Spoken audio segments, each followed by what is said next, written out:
Dejan Zavec je z novo spektakularno zmago pred 12.000 navijači v Stožicah opravil z Američanom Pavlom Delgadom.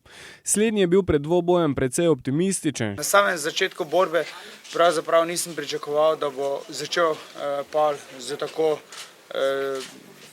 velikim pritiskom. Konec koncev, takoj na začetku sem videl, da se potem res misli resno in pa seveda, da je takoj začel zelo trdo napadati. V prvi rundi sta bila boksarja izenačena, v zadnji minuti druge runde pa je Delgado po dveh močnih Zavčevih udarcih na tla padel dvakrat zapored. Prevlada slovenskega asa se je nadaljevala tudi v četrti rundi, v kateri je Ptujčan ves čas napadal Delgada, ki je dokončno pokleknil ob koncu pete runde, potem ko ga je Zavec stisnil v kot in ga z močnimi udarci pospravil na tla.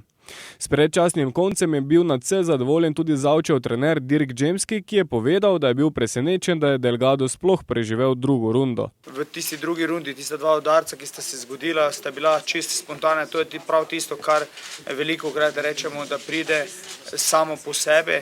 Vedno znova se je Pavel pobiral iz te krize, za kar bom rekel, da mu prav pošteno izjemno čestitam, kajti boril se je, dal od sebe najverjetneje še veliko več, kot je lahko dal. Občutil sem na svojih rokah, da udarcev nisem nekako, bom rekel, šparal. Čeprav si Zavec najbolj želi boksa preko luže, pa so po besedah menedžerja Ulfa Steinforta še vedno odprte vse možnosti. Od boja v Združenih državah do novega dvoboja v Ljubljani. Kakorkoli, Zavec naj bi četrtič branil naslov enkrat poleti, torej nekje med junijem in avgustom.